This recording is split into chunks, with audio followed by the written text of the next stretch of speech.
Hey, good evening. It's Monday, November 11th, and welcome back to Everyday Talks 24/7.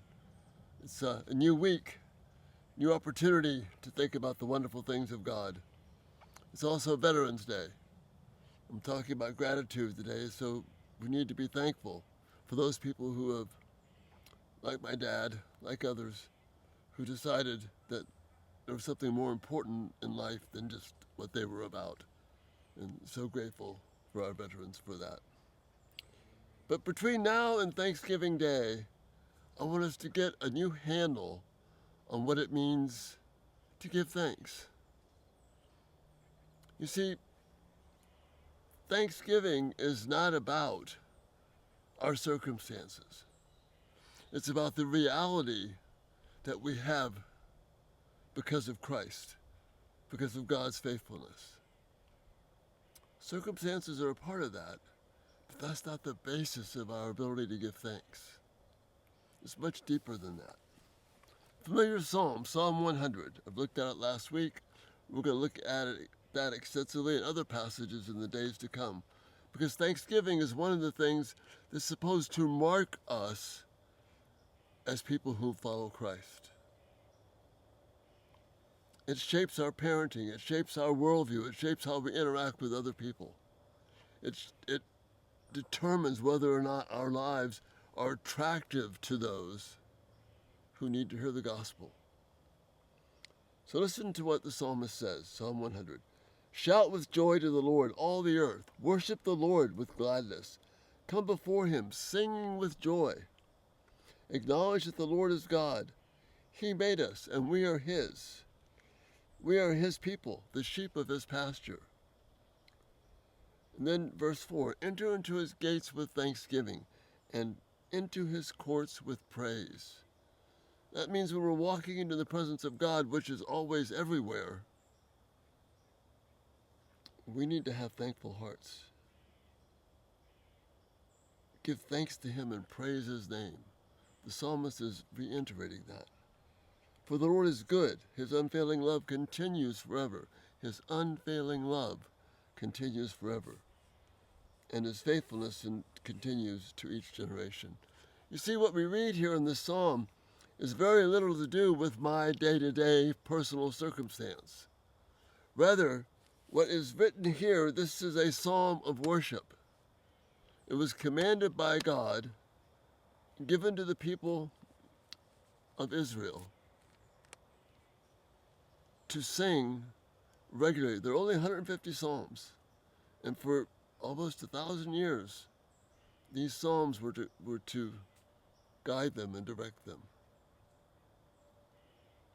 So this is not about looking around and saying all the good things that I have. Rather, this is seeing why I need to be thankful because of God's goodness to me. See, this psalm is written for people who have much to be thankful for, like me, in terms of the physical circumstance. But it's also written to those people who've been persecuted, who are being persecuted right now on this planet because they love God. It's written for people who are dying. This passage was one of my wife's Ruth's favorite psalms as she was dying of brain cancer. It's written for people who don't have very much in this world. It's written for people who have seen their dreams shattered. It's written for the things in life where we have experienced hurt. And we've experienced joy and know the full blessing of God. Because you see, it's not centered on my earthly stuff. It's centered on the sure inheritance that I have that Jesus has secured for me. So I can shout with joy, not because of all the things I have. Remember what Jesus said in Luke, a man's life does not consist in the abundance of his possessions. That means that giving thanks does not consist of the amount of things that I have. It's rather the things that have been given to me in God which are sure, which cannot be measured in physical terms,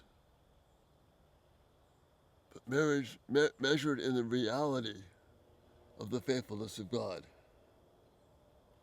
As verse 5 says, for the Lord is good, His unfailing love continues forever.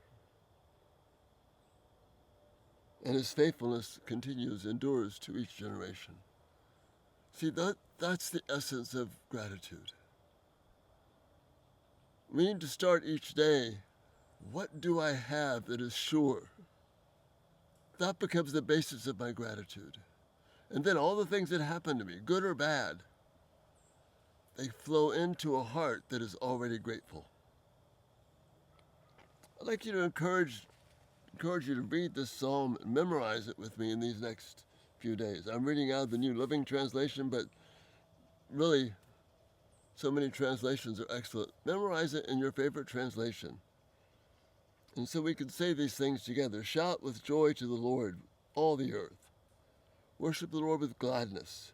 Come before him, singing with joy. Acknowledge that the Lord is God. He made us and we are his. We are his people, the sheep of his pasture. Enter into his gates with thanksgiving. Go into his courts with praise. Give thanks to him and praise his name. For the Lord is good. His unfailing love continues forever, and his faithfulness continues to each generation. You see, I can be thankful because the Lord is always good, even in the things that hurt. And I don't have any more reason to know the goodness of God when I am abundantly blessed with physical things, is I don't have any. As I said earlier, this psalm is meant for people who may be having their last breath on earth, their last meal. The Lord is good. They too have reason to shout for joy. And those are the things I want to explore with you these next several days leading up to Thanksgiving. Think about that. Thankfulness, thanksgiving, is not dependent upon our circumstances, but on the unbelievable grace of God. And that's our thought for this day. Again, love your thoughts, your feedback, and Lord willing, we'll see you tomorrow. You have a great night. Bye-bye.